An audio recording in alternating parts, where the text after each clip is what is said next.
नमस्कार दोस्तों, मैं धीरज भारती। मेरे YouTube मंच पर आप सभी का स्वागत है। रात के 9 बज चुके हैं और कहानी का सिलसिला बदस्तूर जारी। जैसा कि आप लोग थंबनेल पर देख ही लिए होंगे कि आज की कहानी किस टॉपिक पर आधारित है, किस चीज पर आधारित है। आज की कहानी एक पति और पत्नी के जोड़े पर आधारित है। उसमें महिला का नाम विनीता होता है और पुरुष का नाम प्रमोद अहिरवार है। दोस्तों, शादी एक ऐसा रिलेशन होता है जो पूरी जिंदगी के लिए जो पूरी जिंदगी के लिए डिसीजन लिया जाता है और उस डिसीजन को आप लोग इतना हल्के में ले लें तो ये बहुत गलत बात है। क्योंकि आप उस समय जो डिसीजन लेते हैं उसी के साथ पूरा जीवन आपको बिताना होता है। उस रिलेशनशिप को लेकर के पूरा जीवन ढोना होता है आपको, और ऐसे में आप उसी को अगर गलत तरीके से चुन लें तो बहुत गलत बात है। आगे इसीलिए बहुत सारी समस्याएं उत्पन्न होती हैं। फिलहाल आज की कहानी स्टार्ट करते हैं, उसके बाद आपको बताएंगे लास्ट में कि क्या-क्या चीजें जरूरी होती हैं और आप लोग भी अपनी राय दीजिएगा।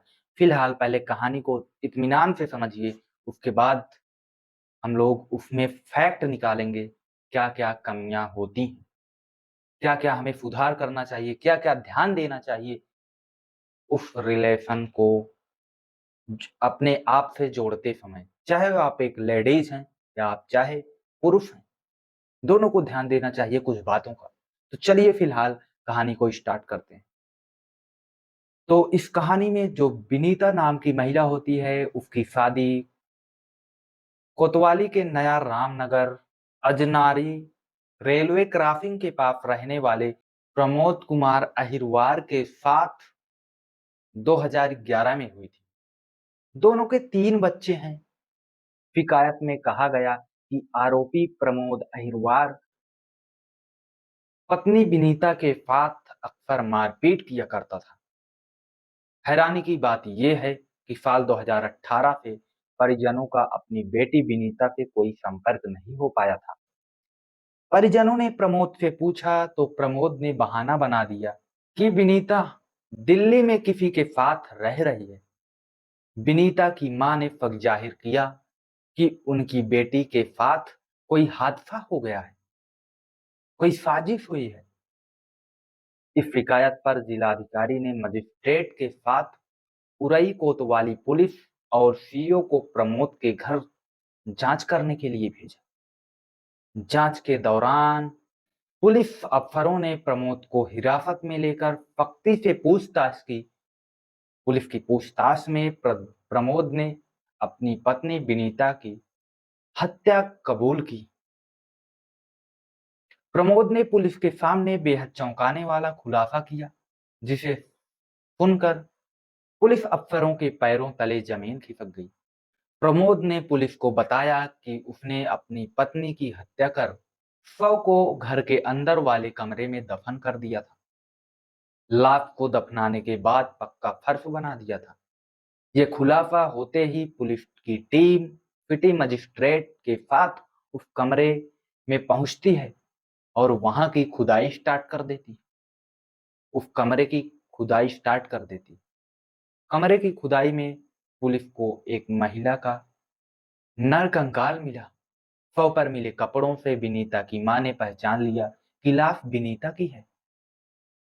पुलिस ने कंकाल बरामद कर 4 जनवरी 2020 को प्रमोद के खिलाफ हत्या की धारा में मामला दर्ज कर उसे गिरफ्तार कर जेल भेज दिया था, जिसमें 3 साल बाद जिला जज ने फैसला सुनाते हुए प्रमोद को आजीवन कारावास व 1,25,000 रुपए का अर्थदंड भी लगाया।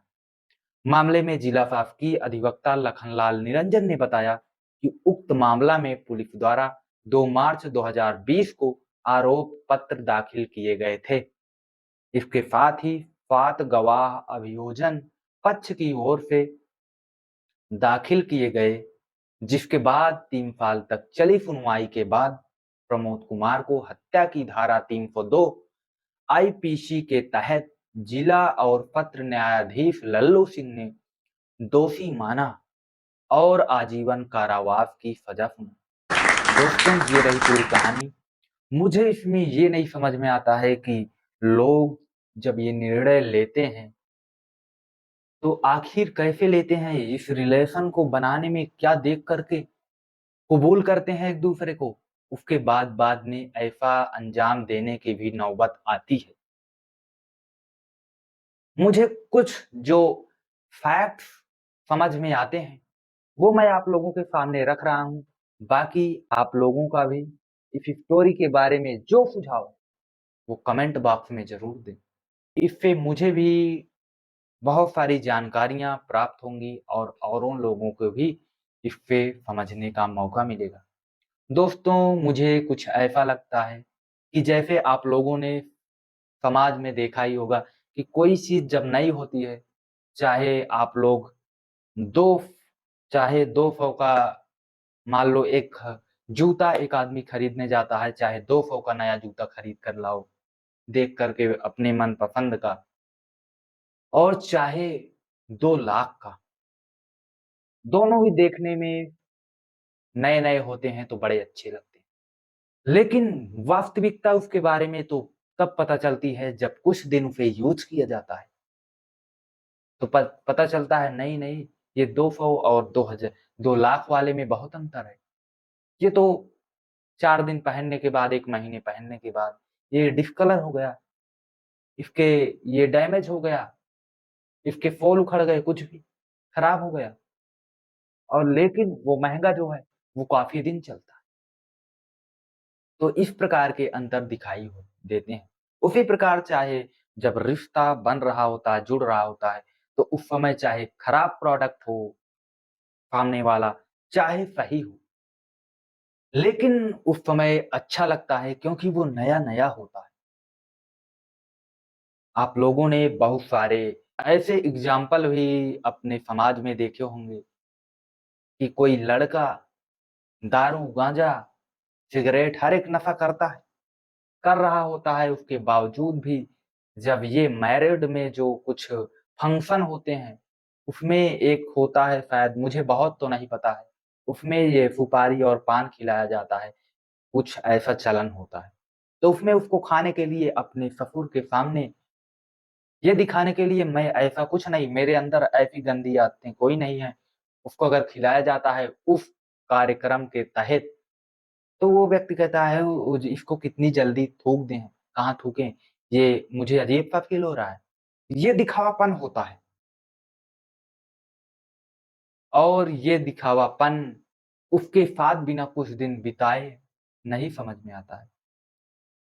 और हमारे समाज में अगर देखे होंगे तो मैरिड जो हैं 2 टाइप की होती हैं। एक तो नॉर्मली जो की जाती हैं, एक अरेंज मैरिज और एक लव मैरिज। लव मैरिज में होता क्या है कि वो महिला और पुरुष ये दोनों पक्ष जो होते हैं, एक-दूसरे को काफ़ी दिनों से जानते रहते हैं, और अरेंज में क्या होता है, उन्हें कुछ दिनों से जाना जाता है, जब से उनके घर वाले उन दोनों को देखते हैं, उन दोनों को आपस में मिलाते हैं, उस दिन से जाना जाता है। और ये दूसरा वाला मामला जो है, इसको शायद काफ़ी दिनों से भी हो सकता है, वो एक-दूसरे को जानते हैं। अब ऐसा नहीं है, दोनों में गड़बड़ी होने के चांसेज़ ल रहते हैं, लेकिन ये फर्स्ट वाला पार्ट जो है लव मैरिज, इसमें थोड़ा कम हो सकता है, क्योंकि ये आप दोनों के ऊपर डिपेंड करता है, लेकिन आप भावनाओं में बह करके केवल ऐसे डिसीज़न ना लें। आप रह रहे हैं तो उस समय आपको काफ़ी चीज़ों का ध्यान भी रखना पड़ेगा कि उन चीज़ों का उसके साथ रहते-रहते कई चीज़ों का उसमें जो चीज़ें होती हैं, उस व्यक्ति को बड़े अच्छी तरह से उसके साथ रहते-रहते भी उसको आज़माया जाता रहना चाहिए। क्योंकि आप अगर नहीं देखते रहते हैं, वैसे आँख मूंद कर आप उस पर विश्वास करने लगे स्टार्टिंग से ही, तो बात वही हो गई, दोनों सेम जगह पर आकर खड़े होते हैं।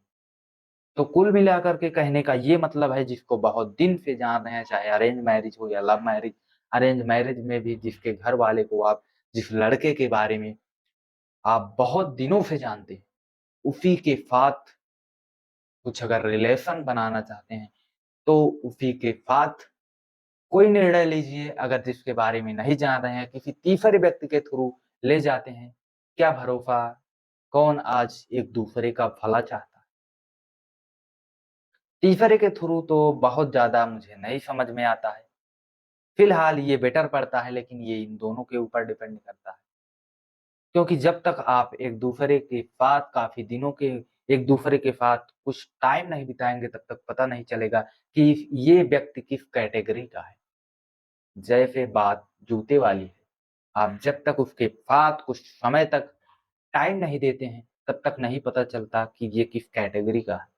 तो फिलहाल मेरा ओवरऑल जो कहने का मतलब है, वो यही निकलता है कि चाहे अरेंज मैरिज हो, चाहे कोर्ट मैरिज हो, चाहे लव मैरिज हो, इन तीनों में ही आप ऐसे व्यक्ति को चुनें, ऐसे व्यक्ति को ध्यान में रखें, जिसको काफ़ी दिनों से जानते हों, जिसके अंदर कोई भी डिफेक्ट ना दिखे। और ज़्यादातर मामला देखने को ये मिलता है कि लेडीज़ जो होती हैं, वो जो सबसे उजड़ जेंट्स होता है, जो ये मामला काफ़ी लोगों के द्वारा सुना गया है, बहुत सारे टीचर्स भी, बहुत सारे लोगों का के द्वारा सुना गया होता है कि जो सबसे वाहियात जो दुष्ट लड़का होता है, उसी के साथ कहीं न कहीं उसका इंटरेक्शन हो जाता है, चाहे वो सीधी ही लड़की क्यों ना हो। लेकिन बाद में इसका अंजाम बहुत बुरा निकलता है। फिलहाल आपकी अपनी लाइफ़ है, जैसे भी जिएँ, फिर उसमें मेरा कोई दखल-अंदाज़ नहीं रहेगा।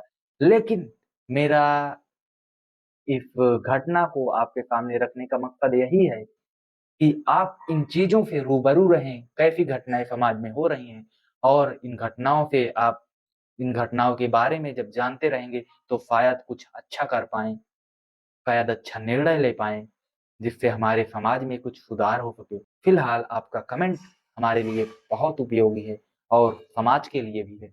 तो अपनी राय कमेंट बॉक्स में ज़रूर देते रहें, जिससे हर एक व्यक्ति को समझने का मौका मिले और ऐसी ही कहानी के साथ अपडेटेड रहना कर चाहते हैं, तो चैनल को सब्सक्राइब करें, वीडियो को लाइक करें। धन्यवाद, मिलते हैं एक नई कहानी के साथ अगले दिन रात 9 बजे। Thank you.